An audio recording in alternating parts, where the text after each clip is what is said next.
صبح ہوتے ہی ساس نے خود ہی گھر کے دروازے پر دستک دی۔ میں نے دروازہ کھولا، سامنے وہ خوشی خوشی کھڑی تھیں۔ کہنے لگیں کیسا لگا تمہیں میرا بیٹا، کیسا لگا بیٹی؟ امید ہے کہ تم بہت خوشگوار زندگی کا آغاز کر چکی ہوگی۔ میں ان کی بات سنتے ہی ان کے گلے لگ کر رونے لگی۔ نہیں ماں جی، ایسا تو کچھ نہیں ہوا، آپ کے بیٹے نے مجھ سے بات تک نہیں کی۔ کہنے لگے کہ کل سے تم میری امی کے کمرے میں رہو گی اور 40 دن تک میری اماں کے کمرے میں ہی رہو گی، یہ ہماری روایت ہے۔ اماں جی، میں نہیں جانتی کہ میں نے کیا غلطی کی، لیکن میں نے تو یہی سنا تھا کہ عورت کو ہمیشہ اس کے شوہر کے گھر میں ہی رہنا چاہیے۔ اب میرا شوہر عجیب و غریب باتیں کر رہا ہے، آپ ہی بتائیے میں کہاں جاؤں؟ میری بات سنتے ہی ساس ہمدردی کرنے کی بجائے مکمل طور پر غصے میں آ گئیں۔ کہنے لگیں تم جیسی لڑکیاں بہت بیوقوف ہوتی ہیں۔ ارے میں نے تمہیں اپنا بیٹا دیا پر تم اسے اپنا نہیں بنا سکیں، یہ کتنی بے شرمی کی بات ہے۔ تم تو ایک ناکام عورت ہو، تم سے تمہارا شوہر بھی اپنا نہیں بنایا گیا، کم از کم تم اسے کچھ ادائیں دکھا کر اپنی طرف مائل تو کر ہی سکتی تھیں۔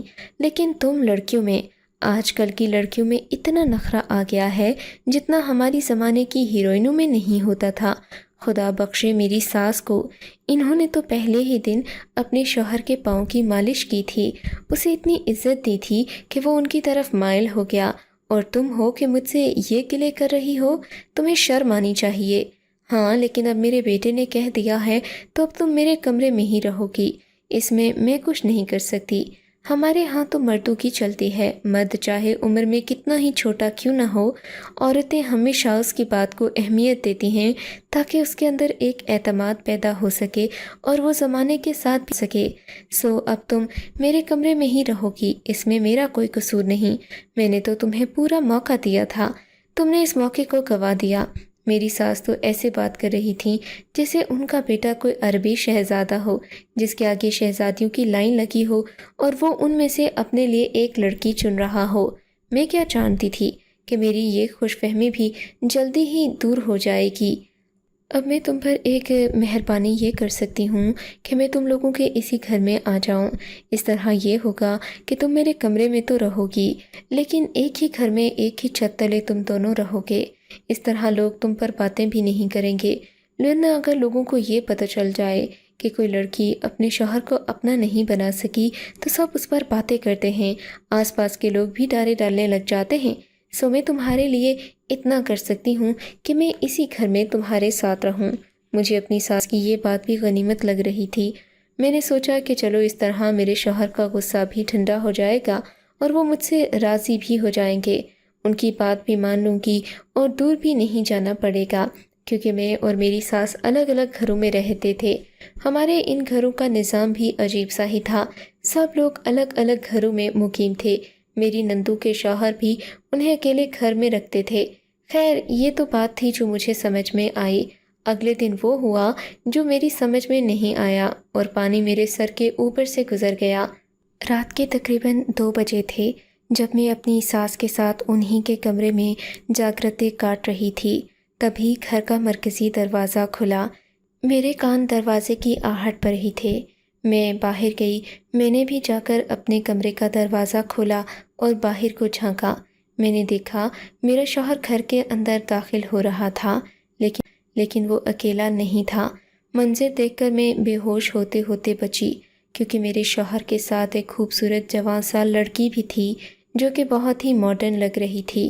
اس کی زلفیں اس کی کمر تک بکھری ہوئی تھیں، اس نے ماڈرن کپڑے پہن رکھے تھے اور ساتھ میں وہی مولوی جو شادی کی پہلی رات ہمارے کمرے میں بھی آیا تھا، آنکھوں میں ویسا ہی سرما اور چہرے پر بڑی بڑی لمبی داڑھی جسے دیکھ کر ہی انسان خوفزدہ ہو جائے۔ یہ لڑکی اور مولوی کے ساتھ گھر کیوں آ رہا ہے؟ کہیں اپنا نکاح تو نہیں پڑھانے لگا؟ میں ڈر گئی تھی، مارے ڈر کے میں اپنے کمرے سے نکل کر باہر آ گئی، سوچنے لگی اگر اس نے ایسا کیا تو میں منع کر دوں گی۔ میں نے تو یہ بھی سن رکھا تھا کہ پہلی بیوی کی اجازت کے بغیر دوسری بیوی سے شادی نہیں ہو سکتی، بس اسی وجہ سے میں باہر آئی۔ میرے شوہر کی مجھ پر نظر پڑی تو اس نے مجھے نظر انداز کر دیا اور خود اندر کمرے میں چلا گیا۔ میں بھی اپنے شوہر کے پیچھے پیچھے گئی۔ شوہر نے میرے منہ پر دروازہ بند کرنے کی کوشش کی تو میں درمیان میں آ گئی۔ یہ آپ کیا کر رہے ہیں؟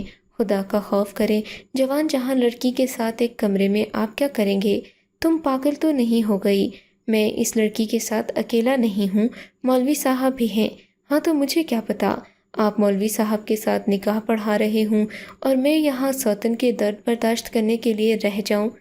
ابھی ہماری شادی کو دن ہی کتنے ہوئے ہیں اور آپ کو دوسری شادی کی سوچ رہی ہے؟ آخر مجھ میں کمی ہی کیا ہے؟ میں یہ باتیں کر ہی رہی تھی کہ میرے شوہر نے بیزاری اور غصے سے میرے سامنے ہاتھ جوڑ دیے۔ کہنے لگے بی بی مجھے معاف کر دو، غلطی ہو گئی جو میں نے تم سے شادی کر لی۔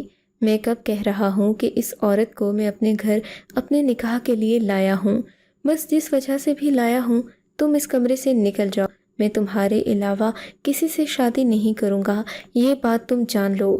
اس وقت مجھے یہ بھی غنیمت لگا کہ میرا شوہر مکمل میرا نہ سہی لیکن کم از کم وہ نکاح کے رشتے کو تو برقرار رکھے ہوئے ہے اور میرے اوپر سوتن نہیں لا رہا، کیونکہ کچھ دن سے جو میرے ساتھ ہو رہا تھا اس کے بعد سے مجھے اپنے شوہر کے اس سلوک کی عادت ہو گئی تھی۔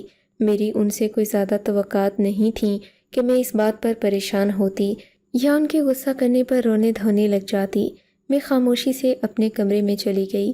میں نے تہیہ کر لیا کہ اب میں اپنے شوہر کا دل جیت کر رہوں گی، اسی لیے میں نے رات کو خوب بناؤ سنگھار کیا۔ اگلے دن میں اس قدر تیار تھی جتنا اپنی شادی والے دن بھی نہیں ہوئی تھی۔ میں نے ایک ایک چیز کو محنت سے نکھارا اور سنوارا تھا۔ شوہر کو لمبے بال پسند تھے، اسی لیے میں نے اپنے بالوں پر بھی خوب محنت کی اور خود کو خوب بنا سنوار کر اپنے شوہر کے سامنے پیش کرنے کی نیت سے اس کے کمرے میں گئی ہی تھی کہ وہاں پر ایک عجیب منظر دیکھنے کو ملا۔ یہ حالانکہ صبح صبح کا وقت تھا، لیکن میں نے دیکھا کہ کمرے کے اندر سے ایک آدمی کی آوازیں آ رہی تھیں۔ وہ نہ جانے میرے شوہر سے کیا باتیں کر رہا تھا، لیکن یہ وہی آدمی تھا جسے میں نے شادی کے پہلے دن اور پھر اس عورت کے ساتھ بھی دیکھا تھا۔ مجھے حیرت ہونے لگی کہ یہ آدمی مسلسل ہمارے گھر کیوں آتا ہے، اس کا میرے شوہر سے رشتہ کیا ہے اور آخر یہ ہم دونوں سے چاہتا کیا ہے، کیونکہ کوئی تو بات تھی کہ ہماری شادی والے دن بھی وہ میرے کمرے میں آ گیا تھا، وہ بھی بنا بتائے، مجھ سے کوئی بات بھی نہیں کی، نہ ہی مجھے نکاح کی سلامی دی، بس بلا وجہ ہی منہ اٹھا کر آ گیا۔ ایسا تو ہو نہیں سکتا تھا۔ میں وہیں کھڑے ہو کر اس آدمی کے کمرے سے باہر نکلنے کا انتظار کرنے لگی۔ اتنے میں کمرے کا دروازہ کھلا، وہ آدمی باہر ہوا۔ میں نے دیکھا اس کے ہاتھ میں 3-4 انڈے تھے اور میرا شوہر نظریں جھکائے اس کے سامنے چل رہا تھا۔ لگتا تھا کہ یہ انڈے میرے شوہر نے اسے لا کر دیے ہیں، خراب ہو گئے ہیں، اس وجہ سے وہ شرمندہ ہو رہا ہے، لیکن بات تو کچھ اور ہی نکلی۔ اس آدمی کے جانے کے بعد میں شوہر کے پاس اس کے کمرے میں گئی۔ میں نے محسوس کیا کہ مجھے دیکھ کر میرا شوہر بہت زیادہ خوش ہوا ہے، لیکن اس نے اس بات کا اظہار نہیں کیا۔ یکدم اس کے چہرے کی مسکراہٹ غائب ہو گئی، جیسے اسے کچھ یاد آ گیا ہو۔ اس کی نظر ان انڈوں پر پڑ گئی تھی جو کہ بیڈ کے نیچے رکھے ہوئے تھے۔ میرے شوہر نے مجھے دیکھا، پھر نفی میں سر ہلایا اور کہنے لگا، نہیں نہیں، میں ایسا ہرگز نہیں کر سکتا، تم میرے کمرے سے باہر چلی جاؤ ورنہ برا ہو جائے گا۔ میں اپنے شوہر کی گھبراہٹ دیکھ کر گھبرا گئی تھی۔ وہ تو ایسے ڈر رہا تھا جیسے میں کوئی اس کی پڑوسن ہوں اور اس کی بیوی اسے دیکھ کرے گی اور پھر لڑائی ہو جائے گی۔ میں اسے سمجھانے لگی، پر وہ تو اتنا جذباتی اور پاگل ہو گیا، مجھے دھکے دے کر باہر نکالنے لگا، بولا کہ چلی جاؤ یہاں سے، میں اپنی ساری محنت ضائع نہیں کرنا چاہتا۔ کس قسم کی محنت کی بات کر رہے ہو تم؟ میں تو تمہاری بیوی ہوں، ہمیشہ تم سے محبت کرتی رہوں گی۔ میری بات سن کر اس نے میرے منہ پر ہی کمرے کا دروازہ بند کر دیا۔ مجھے بہت برا لگا۔ میں اپنے کمرے میں آ کر مسلسل رونے لگی۔ میرے رونے کی آواز سن کر میری ساس بھی میرے کمرے میں چلی آئیں۔ کہنے لگیں، بیٹی تمہیں کیا ہو گیا ہے؟ تم ہر چھوٹی موٹی بات پر رونے کیوں لگتی ہو؟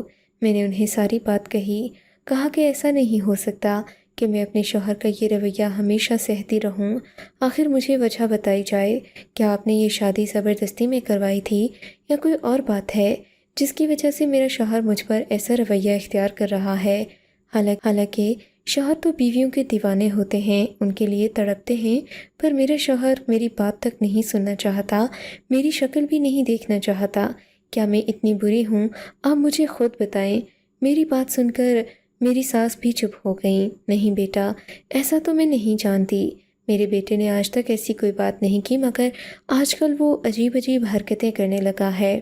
چلو تم ایسا کرو، اس کے جانے کے بعد اس کے کمرے کی صفائی کر دینا۔ مجھے لگتا ہے کہ وہ اس کا دوست جو آتا ہے، بڑی بڑی داڑھی اور مونچھوں والا، اس کی وجہ سے بھی وہ چڑچڑا ہو گیا ہے۔ اس کے کمرے میں لڑکوں والا ماحول ہو کر رہ گیا ہے۔ میں اس کے کمرے میں اس لیے نہیں جاتی کہ وہ مجھے آنے کی اجازت نہیں دیتا، پر تم تو اس کی بیوی ہو، تمہیں کچھ نہیں کہے گا۔ آج تم اس کے کمرے کی صفائی کر لینا۔ اور ہاں، میں نے اس کے کمرے میں انڈے دیکھے تھے، عجیب و غریب انڈے، کچھ گندے اور کچھ کے چھلکے پڑے ہوئے تھے۔ تم ان انڈوں کو بھی ڈسٹ بن میں ڈال دینا۔ فریج میں نئے انڈے پڑے ہوئے ہیں، وہ استعمال ہو جائیں گے۔ ان انڈوں پر مجھے بالکل بھروسہ نہیں، مجھے تو لگتا ہے کہ وہ مرغی کے نہیں مگرمچھ کے انڈے ہوں۔ میری ساس تو یہ کہہ کر چپ ہو گئیں۔ میرے لیے ایک امید کی نئی کرن جاگ گئی۔ میں نے جا کر اپنے شوہر کے کمرے کی صفائی کرنا شروع کر دی، کیونکہ اس وقت وہ گھر پر نہیں تھے۔ پھر میں نے دیکھا بیڈ کے نیچے انڈوں کی ایک پوری ٹرے رکھی ہوئی تھی۔ اس میں مختلف قسم کے انڈے تھے، کوئی چھوٹے تو کوئی بڑے۔ ان میں سے ایک بھی مرغے کا نہیں لگ رہا تھا۔ یہ جان کر مجھے سخت حیرت ہوئی کہ آخر وہ ان انڈوں کا کیا کرتا ہے۔ میری ساس کے حکم پر میں نے وہ انڈے وہاں سے اٹھا لیے اور لا کر ڈسٹ بن میں ڈال دیے، کیونکہ وہ کوئی بھی ایسا انڈا نہیں تھا جو کہ کھایا جا سکے۔ اس بات کو 1 گھنٹہ ہی گزرا ہوگا کہ میرا شوہر غصے میں گھر میں داخل ہوا۔ آتے ہی پوچھنے لگا کہ تم لوگوں نے ان انڈوں کو تو کہیں نہیں پھینک دیا؟ ساس نے تو مجھے خود کہا تھا کہ وہ انڈے ڈسٹ بن میں ڈال دو، کسی کام کے نہیں ہیں، پر میرا شوہر غصے سے پاگل ہو رہا تھا۔ لگتا ہے کہ تم لوگوں نے ایسا ہی کر دیا۔ اب میں کیا کروں گا؟ کہاں جاؤں گا؟ تم لوگوں کو ذرا احساس نہیں کہ میں نے ایک چیز سے منع کیا ہے تو وہی کرتے پھرتے ہو؟ اماں، کم از کم تمہیں تو احساس کرنا چاہیے تھا۔ یہ تو ہے ہی جاہل، پتہ نہیں کہاں سے اٹھا کر آپ نے اسے میرے سر پر بٹھا دیا ہے۔ اب تم بھی بھگتنا، دیکھنا تو صحیح کہ میں کرتا کیا ہوں۔ میرا شوہر گھر سے نکل گیا۔ رات کو واپس آیا تو آج خلاف معمول اس کے پاس ایک اور خوبصورت لڑکی تھی۔ اس خوبصورت لڑکی کو دیکھ کر میرا تو تن بدن کانپتا رہ گیا۔ میں سوچ بھی نہیں سکتی تھی کہ میرا شوہر اس حد تک گر جائے گا۔ یہ کیا ہے؟ آپ اس عورت کو گھر کیوں لے کر آئے ہیں؟ میں باہر گئی تو میرے شوہر نے غصے سے مجھے اپنے کمرے میں جانے کا اشارہ کیا۔ میں اپنے کمرے میں چلی گئی، لیکن یہ میں ہی جانتی ہوں کہ میرے دل پر اور میرے ذہن پر کیا بیت رہی تھی۔ آنکھوں سے آنسو گر رہے تھے۔ مجھ میں کیا کمی تھی؟ میرا شوہر مجھے چھوڑ کر باقی عورتوں کے پیچھے پڑ گیا تھا۔ میں نے سوچا کہ کل سے اس گھر میں نہیں رہوں گی، اماں کے گھر رہوں گی، انہیں جا کر ساری بات بتا دوں گی۔ آخر میں بھی کوئی گری پڑی تو نہیں تھی کہ اس آدمی کے متھے لگا دیا جو مجھے دیکھنا بھی نہیں چاہتا۔ اگلے دن اماں کے گھر جا کر میں نے انہیں ساری کہانی بتا دی۔ پھر اماں نے جو باتیں مجھے بتائیں، انہوں نے تو میرے ذہن کو کھول کر بھی رکھ دیا، ساتھ ہی ساتھ میری آنکھیں بھی پھٹی کی پھٹی رہ گئیں۔ اماں نے مجھ سے ایک ہی بات پوچھی تھی، بیٹا کیا اس نے اپنے کمرے میں مختلف قسم کے انڈے رکھے ہیں؟ ہاں ماں، ایسا ہی ہے، انڈے تو بہت سارے ہیں اور وہ میں نے ڈسٹ بن میں پھینکے۔ اس کے بعد میرا شوہر ایک اور لڑکی کو لے کر گھر آ گیا۔ اس بات پر تم یقین کر لو، تم اپنی ساس سے فون کر کے پوچھو، وہ جب بھی ایک لڑکی کو اپنے گھر لاتا ہے اس کے ساتھ میں ایک انڈا بھی اپنے بیڈ کے نیچے ضرور رکھتا ہے۔ کیا تم نے اس بات کو غور سے نہیں دیکھا؟ جی اماں، انڈے تو بہت سارے انہوں نے اپنے کمرے میں رکھے ہوئے ہیں، پر یہ نہیں پتا کہ وہ لڑکی کے آنے پر رکھتے ہیں یا ویسے ہی تو نہیں رکھتا، لڑکی کے آنے پر رکھتا ہے، میں اس بات کی گارنٹی دے سکتی ہوں۔ اماں، آپ کو اتنی باتیں سچ صاف صاف کیسے پتہ ہیں؟ مجھے تو اس کے ساتھ رہتے ہوئے یہ باتیں نہیں پتہ چلیں۔ میری بات سن کر اماں کسی گہری سوچ میں کھو گئیں۔ ہاں بیٹی، میں تو اس کے بارے میں سب کچھ جانتی ہوں۔ اگر میں اپنے بیٹے کو نہ جانتی ہوتی تو پھر اسے بھی نہیں جان پاتی، لیکن بات ہی کچھ ایسی ہے کہ مجھے تمہارے شوہر کے بارے میں ایک ایک چیز پتہ ہے۔ اب تم اس بات کی فکر نہیں کرو، تمہارے شوہر کو ٹھیک کرنا میری ذمہ داری ہے۔ فی الحال میں تمہیں ایک وظیفہ بتا رہی ہوں، تم اس وظیفے کو کثرت سے پڑھنا، اور اس قدر کثرت سے پڑھنا کہ یہ اپنا اثر دکھانے لگے۔ پھر جب یہ وظیفہ اپنا اثر دکھائے گا تو تمہارا شوہر اس بے روی سے بھی ہٹ جائے گا اور وہ تمہاری طرف توجہ دینا شروع کر دے گا۔ میں نے اماں سے انڈوں والی بات بہت بار پوچھی، انہوں نے اس کا جواب نہیں دیا، مجھے بس یا راضی کو پڑھنے کو کہا۔ میں گھر آئی، میرے گھر کے حالات بدلنے لگے۔ شوہر نے خوشی خوشی بتایا کہ انہیں ایک ویزا مل گیا، لیکن ساتھ ہی ساتھ وہ حیران بھی تھے۔ کہنے لگے، سدرا میں تمہیں کیا بتاؤں کہ میں نے کیا کیا تھا۔ میرے مرشد نے مجھے کہا تھا کہ تم 40 سنڈے پورے کرو، اس کے بعد ہی تمہیں کچھ ملے گا، اس سے پہلے ہرگز نہیں۔ لیکن یہ تو مجھے پہلے ہی مل رہا ہے۔ لگتا ہے کہ یہ سب تمہاری دعا ہے۔ میں نے سراسر گناہ ہی کیے ہیں، لیکن اللہ بڑا رحم کرنے والا ہے۔ دیکھو نا، میں نے ان انڈوں کے ذریعے جادو کر کے دولت حاصل کرنے کی کوشش کی۔ میرے گرو نے مجھے کہا صرف بدکاری کے کام کرو، بیوی سے تو محبت کرنا بھی نیکی ہے، اس سے بھی دور رہو۔ اس لیے میں یہ سب کچھ کر رہا تھا۔ مجھے بعد میں معلوم ہوا کہ یہ سب جادو کا حصہ ہے۔ میں تو کام کر رہ گیا تھا سدرا، تم نے مجھے بچا لیا، میرے رب کے قریب کر دیا، ورنہ اگر وہ شیطانی دولت مجھے مل جاتی تو نہ جانے میں کہاں جاتا۔ میری اماں کو بھی یہ ساری باتیں اس لیے پتہ تھیں کیونکہ یہ سارا فراڈ کچھ عرصے سے محلے میں چل رہا تھا اور محلے کے کافی سارے نوجوان اس بات کا شکار ہو چکے تھے۔ یہ سراسر ایک فراڈ اور دھوکہ تھا۔ خدا ایسی خرافاتوں سے سبھی نوجوانوں کو محفوظ رکھے۔ آپ کو اگر یہ کہانی اچھی لگی ہے تو اس ویڈیو کو لائک کیجیے اور اس طرح کی مزید کہانیاں سننے کے لیے ہمارے چینل کو ضرور سبسکرائب کیجیے۔ کہانی سننے کا شکریہ۔ آپ سے ملاقات ہوگی اگلی ویڈیو میں، تب تک کے لیے اللہ حافظ۔